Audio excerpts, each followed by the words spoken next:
చేపట్టి ఇది డేటా రాష్ట్రాల వారి కానీ కేంద్ర ప్రభుత్వం ముందుకు వచ్చినప్పుడు ఆటోమేటిక్గా గవర్నమెంట్ ఆఫ్ ఇండియా ప్రివేల్స్.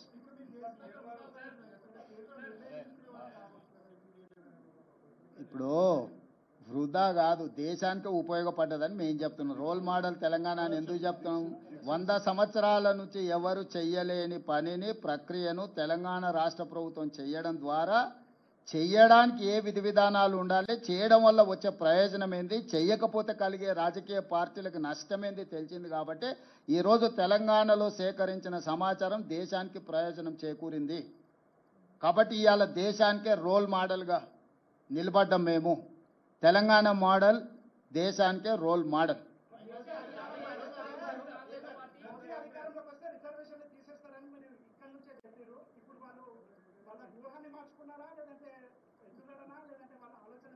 ఇప్పుడు సిద్ధు వాళ్ళు ఎందుకోసం చేస్తున్నారు అనే దానికంటే దీనివల్ల ప్రజల ప్రయోజనం ఏందో చూడాల్సిందే. ఆ ఎన్నికల ముందు వాళ్ళు చేసిన ప్రయత్నాన్ని మేము తిప్పికొట్టినాం కాబట్టి, ప్రజలు కూడా తిప్పికొట్టి 240 సీట్లు ఇచ్చారు కాబట్టి రిజర్వేషన్లు రద్దు కాలేదు, రాజ్యాంగాన్ని మార్చలేదు. వాళ్ళు అనుకున్న 400 సీట్లు వచ్చినుంటే ఈ పాటికి దేశంలో రిజర్వేషన్లు రద్దు అయ్యేవి, రాజ్యాంగం రూపురేఖలు మారిపోయేది, ఈరోజు కులగణన కూడా జరుగుండేది కాదు. ఆ రోజు ప్రజలు మేము అప్రమత్తం చేసినాం కాబట్టి వాళ్ళకి సంపూర్ణమైన మెజారిటీ ఇవ్వకుండా 240 సీట్లు ఇచ్చారు కాబట్టి సంకీర్ణ ప్రభుత్వంలో వాళ్ళు అనుకున్న ఎజెండాను అమలు చేయలేని పరిస్థితిలో ఇప్పుడు ఈ సంకీర్ణ ప్రభుత్వాన్ని కాపాడుకోవాలంటే కులగణన చేసి తీరవలసిందే. ఎందుకంటే అక్కడ బీహార్లో వాళ్ళతో సంకీర్ణ ప్రభుత్వంలో ఉన్న నితీష్ కుమార్ ఇతరులు ఈరోజు కులగణన చేయాలనే డిమాండ్తో ఉన్నారు. మొన్నటి వరకు మీరు చెప్పిన నరేంద్ర మోడీ గారు బీజేపీ కులగణనకు వ్యతిరేకంగా మాట్లాడిండు కదా.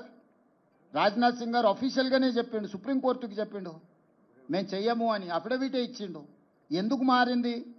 మేము ఎన్నికల ముందు, పార్లమెంట్ ఎన్నికల ముందు ప్రజల్ని అప్రమత్తం చేసినాం కాబట్టి ప్రజలు మోడీకి సంపూర్ణమైన మెజారిటీ, ముఖ్యంగా 400 సీట్లు ఇవ్వకుండా తిరస్కరించడంతో by political compulsion he has decided to take up this issue.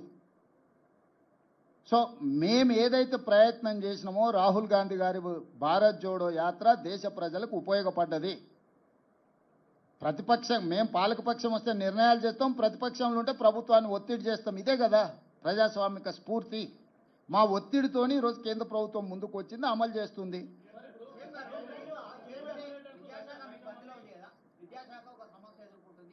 ఇక అది ఇప్పుడు ఇది మాట్లాడుకున్నాం, ఇప్పటికాడికి దీనికి మాట్లాడదాం, ఇక్కడ దేని విషయం మాట్లాడదాం.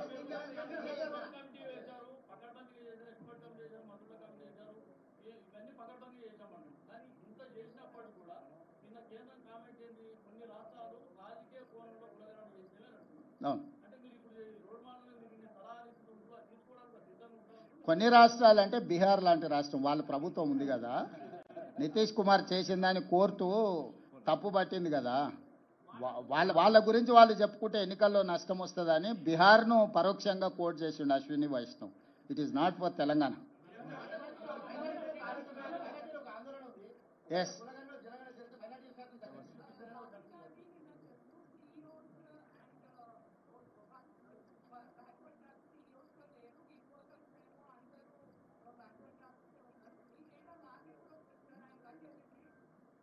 ఆయన ప్రధాన ప్రతిపక్ష నాయకుడు, ప్రజాప్రతినిధి కాబట్టి వారి కొంత సమాచారం ఉంటుంది. మీరు ఈడనే ఉన్నారు లోకల్గా, you are live witness for everything. మేము డేటా అంతా ఇచ్చినాము, కొంత సెన్సిటివ్ డేటా షేర్ చేయడానికి లేదు. Data privacy act, head of a డిపార్ట్మెంట్లో ఎవరున్నారు ఏంది అనేది ఆ డేటా అంతా అఫీషియల్గా ఎప్పుడైనా అందుబాటులో ఉంటుంది.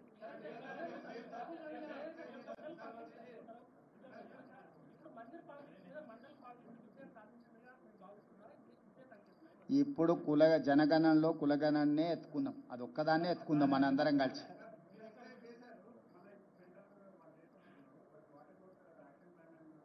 మా యాక్షన్ ప్లాన్ కూడా ఎక్స్పర్ట్స్ కమిటీని అపాయింట్ చేసినాం. We will take that experts committee suggestions and we will implement. Yes, it is there, it is under process. ఇప్పుడు ఈ ప్రెస్ మీట్ అనేది నిన్న కేంద్ర ప్రభుత్వం తీసుకున్న నిర్ణయం మీద రాష్ట్ర ప్రభుత్వం సహకారానికి సంబంధించి మీరు ఏ ప్రశ్నలు అడిగినా దానికి రిలేట్ చేసి అడగండి.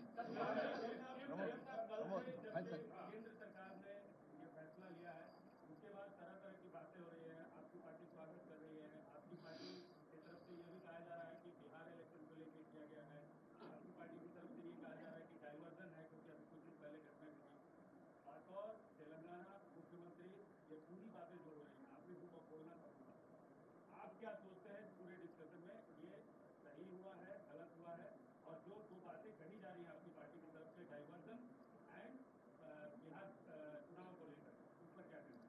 चतुर्वेदी जी, ये सब सारे राजनीति में बार बार जब पत्रकार ने जो सवाल पूछा, सवाल के हिसाब से जवाब आएंगे। हमारे मित्रों ने क्या, आपके मित्रों ने क्या सवाल किया, हमारे मित्रों ने क्या जवाब दिया, मुझे तो पता नहीं। जहां तक मुख्यमंत्री होदा से मैं एक ही बात साफ कहना चाहता हूं, जो तेलंगाना पहले कदम उठाए, मोदी जी ने मान लिए तेलंगाना कदम सही है। जो तेलंगाना राज्य सरकार ने जो मांग की है, जो खत लिखा मोदी जी को, वो खत मान लिए। इसीलिए मैं अभिनंदन करना चाहता हूं नरेंद्र मोदी जी को, तेलंगाना को आदर्श लेकर आगे जा रहे हैं। आगे केंद्र सरकार ने जनगणना में कुलगणना जो करने के लिए कोशिश कर रहा है, उसके लिए हम सुझाव देंगे, हम मदद देंगे, आगे मिलकर काम करेंगे। अभी तो इतना ही है। मैं राजनीति के बारे में चर्चा नहीं करना चाहता हूं, मैं आरोप नहीं लगाना चाहता हूं, क्योंकि राहुल गांधी का जो सोचधारा है, वो सोचधारा अमल करने का जिम्मेदारी तेलंगाना सरकार के है। जो राहुल गांधी सोचधारा को मोदी जी ने अमल किए तो ये तो बेहतर है, क्योंकि ये लीडर ऑफ अपोजिशन कुछ सुझाव दिए, जब प्रधानमंत्री मान लिए तो देश के लिए अच्छा है। यहाँ ये मुद्दे को यहीं देखो, बिहार में क्या चुनाव हो रहा है, आगे सीमांतर के क्या होने वाले, सीमा पे क्या हो रहा है, ये सब सारे हम इस मौके पे हम ये सब सारे चर्चा नहीं करना चाहता हूं मैं।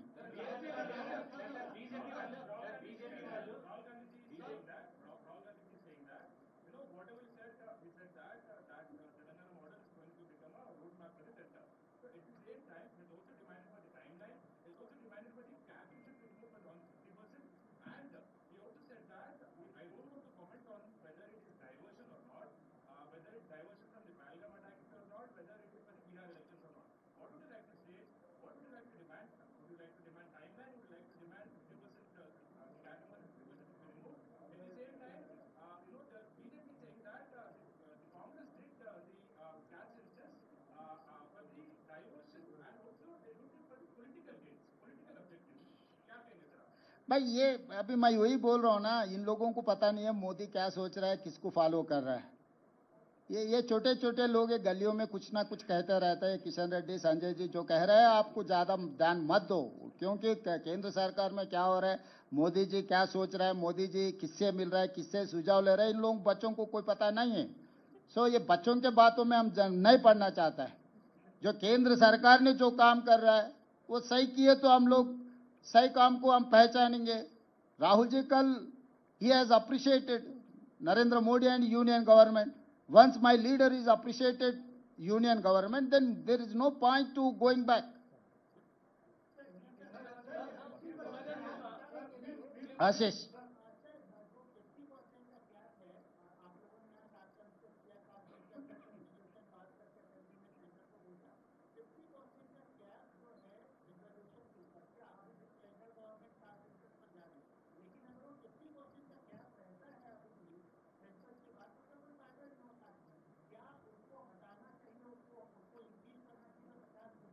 आशीष जी, सुप्रीम कोर्ट ने 50% ही रखना बोल के नहीं बोले। जब आपके ने डेटा नहीं है,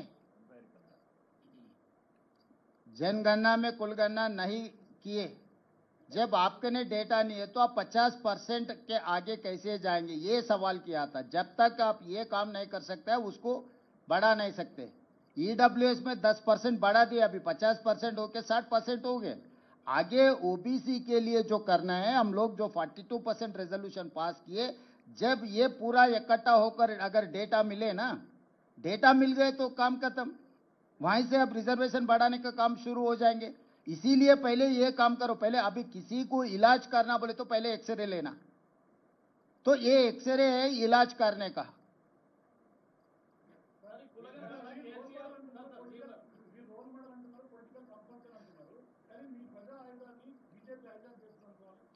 దేశ ప్రజలకు ఉపయోగపడ్డప్పుడు ఎవరు మమ్మల్ని ఆదర్శంగా తీసుకున్నా మాకేం అభ్యంతరం లేదు. ప్రపంచమే మేము కాంగ్రెస్ పార్టీ స్వతంత్రం కోసం కొట్లాడినప్పుడు ప్రపంచ దేశాలు చాలా వరకు మమ్మల్ని ఆదర్శంగా తీసుకొని కొట్లాడినరు. మహాత్మా గాంధీ కాంగ్రెస్ పార్టీ ప్రెసిడెంట్, శాంతి ద్వారానే ఒక పెద్ద యుద్ధాన్ని గెలిచిండు. హింస లేకుండా యుద్ధాన్ని గెలవడం ప్రపంచంలో ఎవరైనా సాధించిండ్రా? మహాత్మా గాంధీ గారు హింస అనేదే లేకుండా ఒక యుద్ధాన్ని గెలిచి ఒక దేశాన్ని స్వతంత్రం ఇచ్చిండు. ప్రపంచమంతా దాన్ని, నేను నిన్నగాక మొన్న జపాన్ పైన హిరోషిమా నగరంలో మహాత్మా గాంధీ గారి ఎక్కడైతే న్యూక్లియర్ బాంబు ప్రయోగించిందో అక్కడనే మహాత్మా గాంధీ గారి స్టాచ్యూ పెట్టుకొని వారిని ఆదర్శంగా తీసుకొని, జపాన్ దేశానికి సైన్యమే లేదు తెలుసు కదా, శాంతి ద్వారా ప్రపంచాన్ని జయించవచ్చని గాంధీజీని ఆదర్శంగా తీసుకుంటే గొప్పగా అనుకోవాలి తప్ప దాన్ని తప్పుగా ఎందుకు అనుకుంటాము? ఈరోజు రాహుల్ గాంధీని నరేంద్ర మోడీ గారు ఆదర్శంగా తీసుకుంటే అది ఒక గొప్ప విషయము. మహాత్మా గాంధీ అయినా రాహుల్ గాంధీ అయినా ఈ దేశ ప్రజలకు ఏం కావాలనో ముందుగానే ఆలోచన చేసి దాన్ని అమలు చేయడానికి సర్వం ఒడ్డుతారు. ఎవరైనా ఆ దారిని ఎన్నుకోవాల్సింది ఒక రోజు ముందు ఒక రోజు వెనకాల. కాబట్టి రాహుల్ గాంధీ గారి దారిని నరేంద్ర మోడీ గారు వారు పాటిస్తున్నారు అని అంటే అది మంచిదే కదా.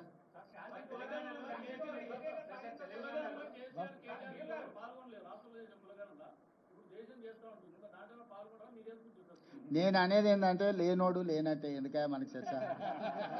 వెనకటికి ఆయన ఒకటి చేసినప్పుడు చెప్పిండు కదా, ఉన్నోడే ఉన్నట్టు లేనోడు పోయినట్టు అని చెప్పిండా. సమగ్ర కుటుంబ సర్వే చేసినప్పుడు నమోదు చేయించుకున్నోడే ఉన్నట్టు, నమోదు చేయించుకోకపోతే పోయినట్టు అని వారు అన్నారు కదా. వారికి స్పష్టత ఉంది, కొండలు నీకెందుకు లేదు?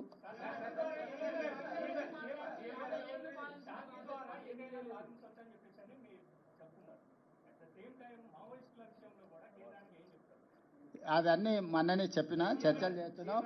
మీరు మళ్ళీ ఇది అయిపోయినాక పెద్దలు కేశవ్ గారు పక్కనే ఉన్నారు, వారు ఆ బాధ్యతను చూస్తున్నారు, మీరు వారితో చర్చించి తీసుకోండి.